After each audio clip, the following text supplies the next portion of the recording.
Parts of sentence. A sentence can be divided into two parts, subjects and predicate. देखिए कोई भी sentence जो हम बात करते हैं उसमें दो हिस्सों में उसे हम तोड़ सकते हैं. एक होता है सब्जेक्ट जिसके बारे में हम बात कर रहे हैं, जिसके ऊपर पूरा सेंटेंस बनाया गया है, उसे हम बोलेंगे सब्जेक्ट. और प्रीडिकेट जो उसके बारे में बात हो रही है उसे बोल देते हैं. Study the following sentences. Subject हो गए तुम आपके, देखिए Rajesh Mittal, the new team, the board members वगैरह, है ना, ये सब है सब्जेक्ट, इसके एग्जांपल है. और प्रीडिकेट क्या हो गया? Rajesh Mittal is an architect. Rajesh Mittal एक आर्किटेक्ट है, तो एक आर्किटेक्ट है या फिर इज एन आर्किटेक्ट, ये हो गया आपका प्रेडिकेट, क्योंकि इनके बारे में बात हो रही है राजेश मित्तल की, और सब्जेक्ट तो आपको बताइए राजेश मित्तल. वैसे ही the new team is a subject, lost all the matches. New team के बारे में बात हो रही थी, लॉस्ट ऑल द मैचेस, तो ये इसका हो गया predicate. The board members elected him the chairman. Elected him the chairman, बात हो रही है, ठीक है, बोर्ड बोर्ड मेंबर्स के बारे में बात हो रही है कि उन्होंने इलेक्ट करा चेयरमैन को, तो ये हो गया प्रेडिकेट. आगे देखिए क्या लिख रहे हैं. Remember the subject does not necessarily come at beginning of the sentence. इसके जरूरी नहीं है कि सब्जेक्ट जो है बिगनिंग में ही आए, किसी भी सेंटेंस के बाद में भी आ सकता है, लास्ट में भी आ सकता है, जिसके बारे में बात हो रही है. Definition.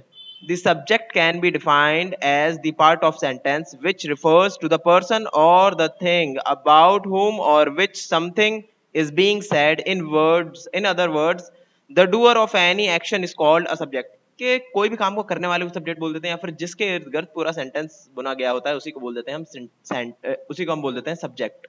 The subject can be noun or a pronoun with or without any other word that may consist of articles, determiners, adjectives, etc. that are used with. बोल रहे हैं कि जरूरी नहीं कि किसी भी सब्जेक्ट को समझाने के लिए भी कोई चीज लिख रखी हो, खाली एक सब्जेक्ट का नाम भी हो सकता है, मतलब ये भी एक एग्जांपल हो सकते हैं. डेफिनेशन क्या लिख रखी है, देखिए प्रेडिकेट की. Predicate, the predicate can be defined as the part of sentence which tells us something about the person और the thing doer refers by the subject. ठीक है, कि किसी भी सब्जेक्ट के बारे में कोई भी बात कही जाती है किसी सेंटेंस में, उसे हम बोल देते हैं प्रेडिकेट. बहुत आसान है predicate. The predicate is the verb with और without any other word used with it.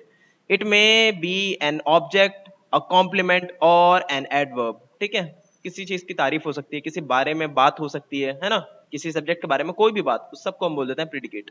Enlargement of the subject. अब कहते हैं कि सब्जेक्ट को समझाने के लिए और अच्छे से डिफाइन करने के लिए, एलैबोरेट करने के लिए जो बातें कहते हैं उसको हम बोलते हैं एनलार्जमेंट ऑफ द सब्जेक्ट. जैसे अ पर्सन एक हो गया आपका सब्जेक्ट, है ना, अ वेरी पावरफुल पर्सन, तो पावरफुल पर्सन लगा दिया तो इसका मतलब है कि हमने एनलार्जमेंट कर दी सब्जेक्ट की, और ज्यादा इलेबोरेट कर दिया कि किस तरह का सब्जेक्ट है वो. In various sentences, the subject is preceded or followed by a qualifying word or words that may consist of a noun or an adjective.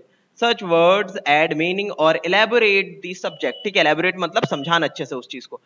For example, the costliest diamond is stolen. देखिए खाली diamond बोलते तो भी चलता, वो भी subject होता, पर द कॉस्टलीस्ट डायमंड मतलब कॉस्टलीस्ट बता दिया उस डायमंड के बारे में, एक उसकी खसूसियत या फिर कहें तो उसकी कोई एक फीचर को समझाने को हम बोल देते हैं एनलार्जमेंट ऑफ द सब्जेक्ट. और अच्छे तरीके से एलेबोरेट कर दिया ना कि बहुत महंगा डायमंड है वो.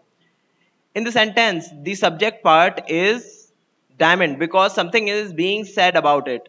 The word diamond is preceded by an adjective the costliest, तो ये द कॉस्टलीस्ट हो गया आपका एनलार्जमेंट उस सब्जेक्ट का. Thus the complete subject is the costliest diamond. ठीक है, the costliest diamond ये पूरा सब्जेक्ट हो गया आपका, जिसके भी दो पार्ट होते हैं, एक सिंपल वाला आपका इसका सब्जेक्ट और उसका एनलार्जमेंट. ठीक है, या फिर कहें तो उसको और ज्यादा एलेबोरेट करने वाले पहले के एडजेक्टिव्स. आगे देखिए क्या लिख रखा है, एक्सटेंशन ऑफ द प्रेडिकेट.